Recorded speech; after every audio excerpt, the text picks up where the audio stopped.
बर्तमान आम ID card signature चलती आम पिला माने एपटे आज टी शर्ट मिलला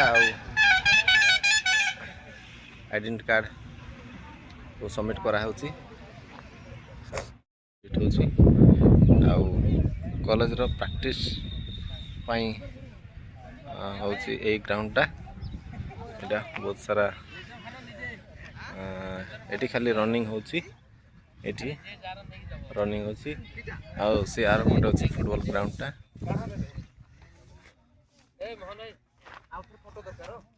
ये होची युव शक्ति कॉलेज रो ग्राउंड टा काम चली छि। और राज भाई कौन कहले कि निजर निज दियो बोली कहले मो जा मेंडे करे दे जाउ। अच्छा ये होची मोर आइडेंटिटी कार्ड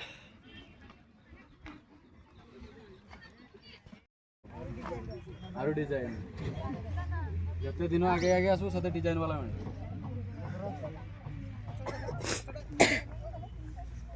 नीचे लगा नाइट लगा दो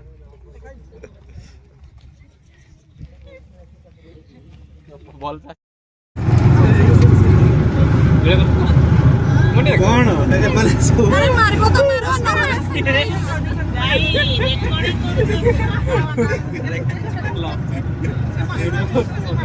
मोटे ऑटो में जाऊ तो बहुत जानो हां भाई हेलो हेलो चेक हेलो हां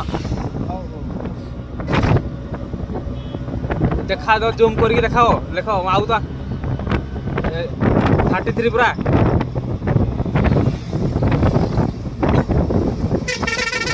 रो पहुंचल रो गोटे मिनट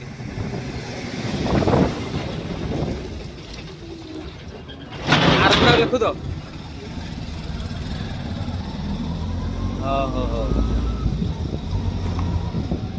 हो रुको आ गया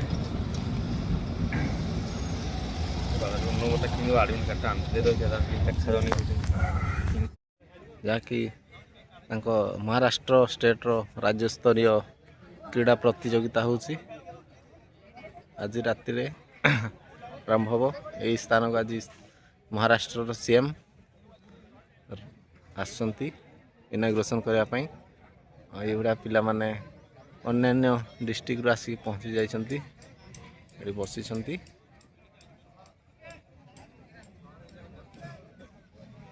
ये हूँ HBPM रो क्रिकेट ग्राउंड टा एपटे गैलरी अच्छी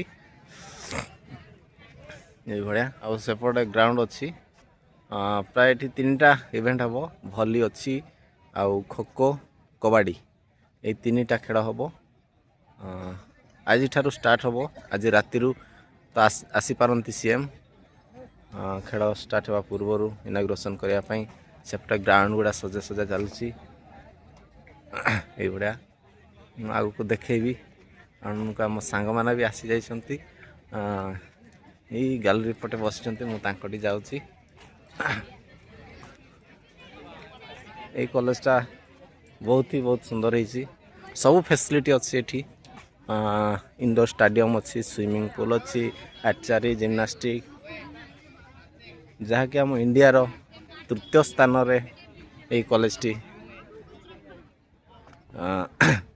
अच्छी तो जो मैंने भी फिजिकल एजुकेशन निमंते ओडिशा रू किए जदि आसवा चाहूँगी तो ये जनवरी शेष वाड़ को ऑनलाइन अप्लाई हम बीपीएड एमपीएड ऑनलाइन अप्लाई करेंगे आउ सीईट एग्जाम देवा पड़े फिजिकल हम एवं कंप्यूटर बेस्ड टेस्ट हम से जो मैंने भल मार्क रखिए जो मैंने भल स्कोर करेंगे से मैंने यही कॉलेज रे पाई पारिबे मो आम नवा वर्ष दिन ठारू मु यही महाराष्ट्र को आसी आउ कौन पाई आसी आपण मैंने जान नथिबे आज आपण माने को कहिबी आउ मोर यही वर्ष बीपीएड करुछि बैचलर ऑफ फिजिकल एजुकेशन जहाँकि महाराष्ट्र स्टेट रे करुछि आउ आमे आसी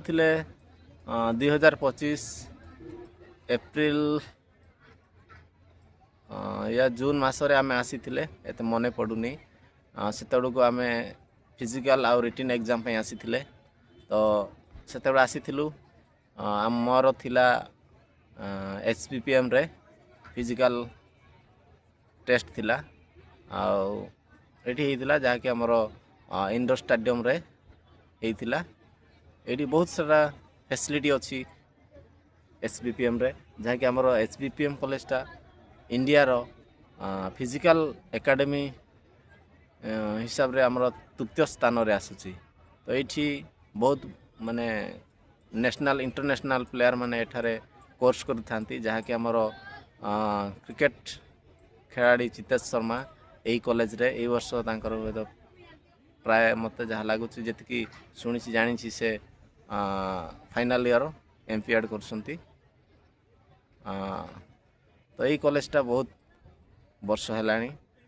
ଏଠାରେ ବହୁତ ଫ୍ୟାସିଲିଟି ଅଛି। ଯେଉଁମାନେ ଭଲ ଖେଳନ୍ତି ଫୁଟବଲ୍ ହେଉ, କ୍ରିକେଟ୍ ହେଉ, ବକ୍ସିଂ ହେଉ, ଜାଭଲିନ୍ ହେଉ, ଜିମ୍ନାଷ୍ଟିକ୍ ହେଉ, ବିଭିନ୍ନ ଖେଳ ଯାହାକି ମହାରାଷ୍ଟ୍ର ଷ୍ଟେଟ୍ରେ ବହୁତ ଫ୍ୟାସିଲିଟି ଅଛି। ସେମାନେ ଖେଳି ବହୁତ ଉଚ୍ଚ ସ୍ତରକୁ ଯାଇଛନ୍ତି ଏହି କଲେଜରୁ, HPPM କଲେଜରୁ। ତ ଆମେ ତ ଏଇଠି ଆମ କଲେଜ ଏଇଠୁ 4 କିଲୋମିଟର, ଯାହାକି ଆମେ ଯୁବ ଶକ୍ତିରେ କରୁଛୁ। ମୁଁ ଯେଉଁ ଆସିଛି 1 ତାରିଖଠୁ ଆସିଛି। ଆମେ ବାହାରେ ଲଜ୍ରେ ଅଛୁ। ଭଲ ଫ୍ୟାସିଲିଟି ଅଛି ଏଠି ରହିବା ପାଇଁ ବି ବାହାରେ। ତ ଏଠି ଆମେ ରହୁଛୁ ଆଉ ଯିବା ଆସିବା କରୁଛୁ। ପ୍ରତିଦିନ ଆମେ ଯାଉଛୁ ଗ୍ରାଉଣ୍ଡକୁ ପ୍ରାକ୍ଟିକାଲ୍ କରିବା ନିମନ୍ତେ ଏବଂ ପ୍ରାକ୍ଟିସ୍ କରିବା ପାଇଁ। ଯେହେତୁ ଫିଜିକାଲ୍ ଏଜୁକେସନ୍ କୋର୍ସ କରୁଛୁ, ସେଥିରେ କିଛି ଜାଣିଥିବା ନିହାତି ଦରକାର। ପାଠ ତ ଆମେ ପଢ଼ୁଛୁ କିନ୍ତୁ ପ୍ରାକ୍ଟିକାଲ୍ ବି ତା ସହିତ ଦରକାର ଅଛି। ତ ଆମକୁ ଡେଲି ଯିବାକୁ ପଡ଼ୁଛି ଗ୍ରାଉଣ୍ଡକୁ, ପ୍ରାକ୍ଟିସ୍ କରୁଛୁ। ଆଉ ଆଗାମୀ ଦିନରେ ଯେମିତି ଆମେ ଆଗକୁ ଯେମିତି ଆମେ ଫିଜିକାଲ୍ ଉପରେ ଅଧିକ ନଲେଜ୍ ଆସିବ ସେଥି ନିମନ୍ତେ। ଆଉ ଯେଉଁମାନେ ଆମ ଓଡ଼ିଶାରୁ এই ଭିଡ଼ିଓ ଦେଖୁଛନ୍ତି, ତ ଯଦି ଆସିବାକୁ ଚାହୁଁଛନ୍ତି, କେଉଁମାନେ ଗ୍ରାଜୁଏସନ୍ ସାରିଛନ୍ତି BPED କରିବା ପାଇଁ, ତ କମେଣ୍ଟ ମାଧ୍ୟମରେ ଜଣାଇବେ। ଆଉ ଏଇଠି ଆମ ଓଡ଼ିଶାର ପ୍ରାୟ ବର୍ଷକୁ 25-30 ଜଣ ପିଲା ପାସ୍ ଆଉଟ୍ ହୁଅନ୍ତି। ଆଉ ଆମେ ଏଇ ବର୍ଷ ପାଖାପାଖି ଅଛୁ 17 କି 18 ଜଣ ମୋ ଜାଣିବାରେ ଆସିଛୁ।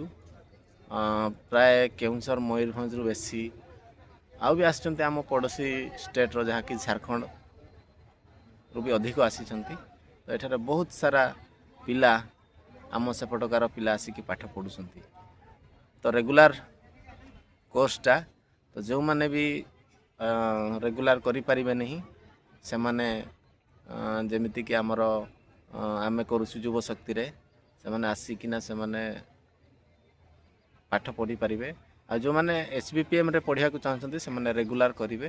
ଆଉ ସେମାନଙ୍କ ପାଇଁ ସେମିତି କିଛି 70% ଆଟେଣ୍ଡାନ୍ସ ହେବା ଦରକାର।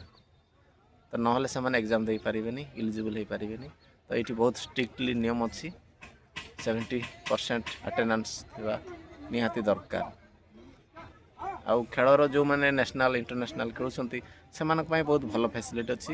ସେମାନେ ମହାରାଷ୍ଟ୍ର ଷ୍ଟେଟ୍ ତରଫରୁ ଯଦି ଭଲ କରନ୍ତି, ସେମାନେ ଏଇ ଷ୍ଟେଟ୍ ତରଫରୁ ସେମାନେ ଭଲ ଖେଳ ପ୍ରଦର୍ଶନ କରିପାରିବେ ଆଉ ବହୁତ ବି ଆଗକୁ ଯାଇପାରିବେ।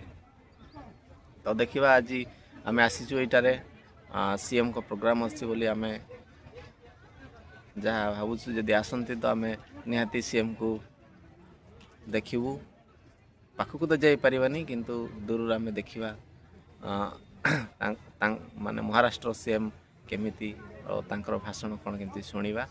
ଆଉ ତ ଠିକ୍ ଅଛି ଭିଡ଼ିଓ।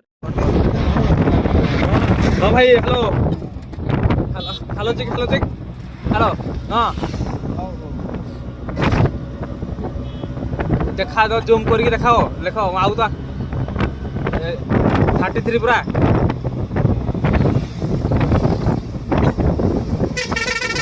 ରୁହ ପହଞ୍ଚିଲୁ, ରୁହ ଗୋଟେ ମିନିଟ୍।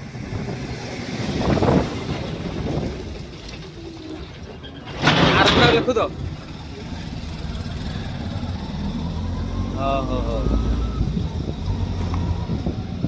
हो रुको आ गया। ମନ କଥା କିଣିବ ଆଡ଼ମିଟ୍ କାର୍ଡ଼ଟା ଆଣିଥିଲେ ରହିଥିଲା